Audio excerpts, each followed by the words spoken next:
Yes, we have been passing through serious shocks in terms of business, mainly from COVID. Of course, COVID is not ended totally, but at least we can say that now people can move and the goods can move. So in Rwanda, of course, because of that period, the shocks have been many, and the business community suffered in one way or another. But the good news is that today, the business is taking place again in terms of volumes and value. Of course, we still have another challenge regarding the Russia and Ukraine war, but it's not the same as COVID. Of course, some products are affected because of logistics, because of importation, and some products are coming from those countries. But in general, we can say that the business is taking well, even if you see neighboring countries where we used to trade mainly, because Rwanda has a high level of intra-Africa trade, mainly in East African community. So, and you see the volumes, you see the request we have in terms of permits, both export and import. So it's going well, and we hope to have more requests and to have more values in terms of money entering the country. So if I can respond just in one word, I can say we are doing well now, but we expect to be more efficient in the coming years.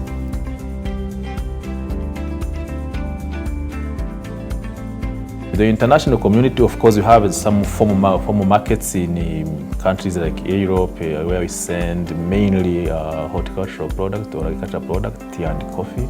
But we have other formal markets in our neighboring countries. I can say in East African community. So the borders are open, as you know.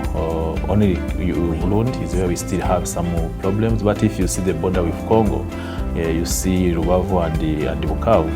So people have been trading even during COVID, as you can know, and the value in terms of export we have today, Congo is occupying around 60 to 70% of the total value we have in export income or revenues. So I can say it's going well. Of course, recently we have had some issues around the border of Congo and the situation, but people continue to trade. If you go in Rubavu, you will see movement of goods and people are continuing, even in the Bukavu side.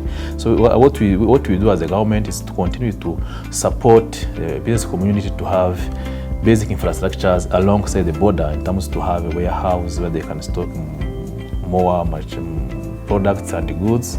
Then if you go into northern part, as you know, Uganda the border is open too after some years of problems. So even there, if we see the numbers we have in terms of product, people continue to request permits because it's a farm trade, and the product like sugar, like oil, like juice, some agricultural product like sorghum, cassava, fruits are entering the country every week. Even others like roofing nails, like let's see, some ask even for cement. They have some requests for cement. So I can say in general that the business is going well. Of course, we can't say it's the same level as it was before, but if we calculate and we see how the speed is going, we hope in 1 year we'll be able to catch up totally.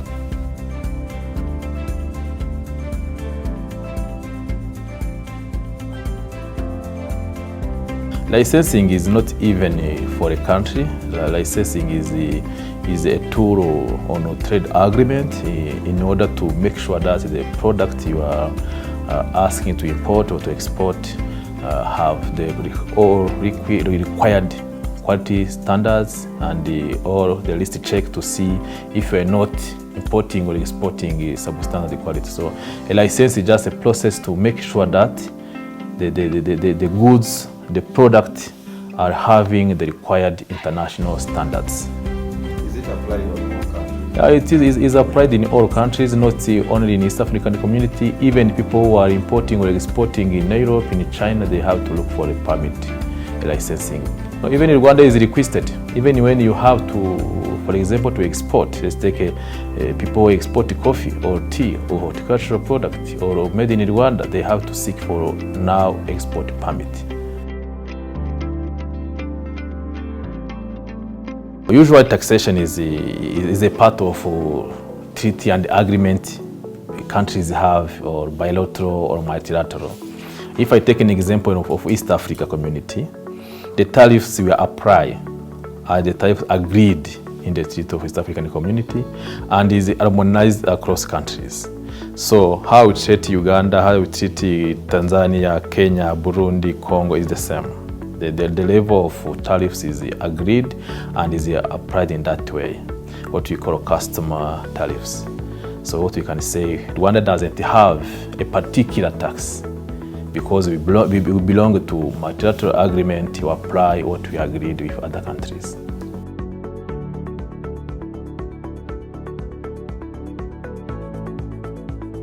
You know what has been done? First of all, politically, as you know, we are enjoying now fruitful collaboration. And economically saying, when the border was opened, and I think you saw even the people around the border were very happy. The good news is that the business community began again to work together. So we have Ugandans who are exporting goods in Rwanda. You have Rwandans who are importing goods in Uganda. So, of course, COVID impacted not only Rwanda, even the other countries, the business. I think the shock from COVID, we are suffering on both sides. For that reason, we have not been able to catch up quickly. But small after COVID, after the war in Ukraine and Russia, for sure we'll catch up again. Because we enjoy really trading with Uganda because, as you know, even from the historical background, we had a strong relationship in terms of trade, so we hope to continue that way.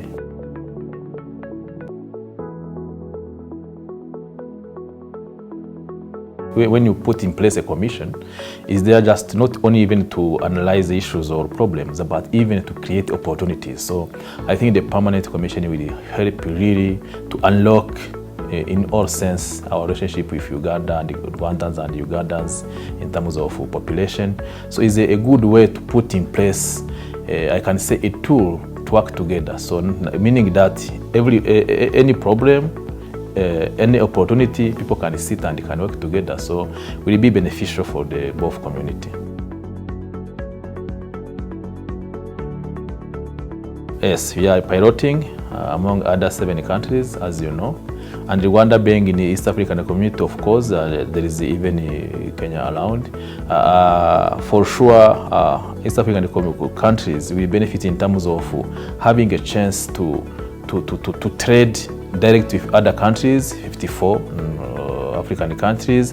And secondly, East African community is working together to see how they can put effort together so they can have, let's say, a common market. So meaning that they can form a group is allowed in terms of trade under African Council of Free Trade, and they can join the effort to make sure that they are trading together without, let's say, without, of course, going beyond the agreement in African Council of Free Trade, but on supporting the way to implement quickly what African countries want in terms of trading and enjoying together the agreement round. So Rwanda will be a promoter in terms of implementation. So for that reason, you have even a strategy.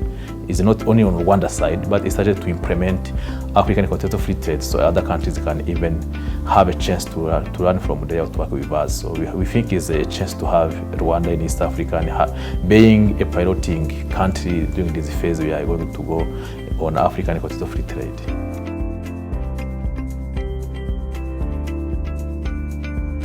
When you have a challenge, like being not only even a landlocked country, even being small in terms of size. So there are some opportunities you can't have because you can't access directly the logistic tools. But the good news is that you learn to make sure that you can do things differently. So Rwanda, we are landlocked countries and we know it, we not change it. So for that reason, we put in place strategies in order to work with others. The first of all is having a relationship in terms of transport. For that reason, now today we have a strong Rwanda Air because we know we can't access the sea. The second that we enjoy to have a bilateral agreement, what we call even preferential agreement with other countries. That is the way you can just unlock the problems we have or resolve. So the food prices, yes, is a global issue. Even yesterday, Bernard presented the financial statement, stability and monetary policy. Of course, we have been affected because the transaction cost through the logistics, the transport is somehow high when we have an import part relevant in our economy. We're still importing, so we even imported inflation because other countries have been affected. So when you buy things there, you are importing a little inflation. The good news is that we have even how can we make sure that we can increase the purchasing power of our community through some subsidies. Of course, we put subsidies on factors of production, the main ones, and even for some more product for consumers like fuel, to make sure that we reduce the impact of high cost to our community. Those are the strategies we put in place. Of course, we can't say we always have the subsidy to everything, but you calculate it very well in order to make sure that the purchasing power of your people can somehow be stable. So it's a challenge, as you have said, to not access directly to the logistic hub, but the good news, we create that chance to make sure that we connect all of people. For that reason, if you see how we are building around infrastructures in terms of transport, you will see that now Rwanda we are going to have a new airport in terms of capacity. We are going to have, not only that, we have a project on warehouses to make sure that we can have enough stock, because the fluctuation of prices is quickly. So if you have enough stock, you can contain some prices. Those are the soft strategies we put in place, and of course there are other things you can't change. You accept, you work on that, and you see how you can change things. The quality, first of all, the quality it pay. In terms of when you have a good quality, you have a good money, you have good prices. So and even reputation, meaning that you can. So now here in terms of quality, there is no issue of size. It's the issue of efficiency, technical efficiency on working on things. So the quality for us is a premium in terms of creating good, not only environment of trading. People can have the feel to work with you because they know the product you are exporting, they are good, so the price will be premium. So the quality, there's no discussion on the quality. Of course, some people or some countries say it's better to have a quantity more than the quality. It's their strategy, of course, but for us, we can have quality and work on quantities to increase both sides. So that is our strategy. And honestly saying, if you see the last 10 years in terms of trade, in terms of volumes, in terms of value, in terms of diversification, you will see that you have been working seriously. Even under Made in Rwanda strategy policy, you will see that Rwanda, small in size, but big, honestly saying, on international community. Next 10 years will be trading differently because we have now enough infrastructures.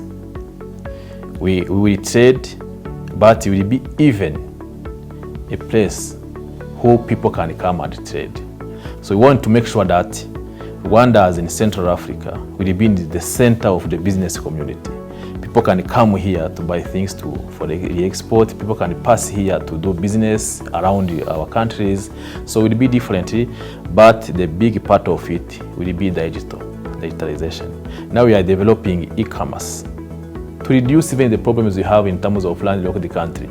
People can go online and trade. As you know, here in the Ministry of Commerce, Trade, and the Ministry of ICT, we have a center under development, a center of e-commerce financed with GIZ. So very soon it will be launched, so people can go online. The small, medium enterprises we have, they can have a chance to trade online. So this is another tool we see very important to reduce even in terms of costing the cost of the logistics we have. So you can minimize them through online business.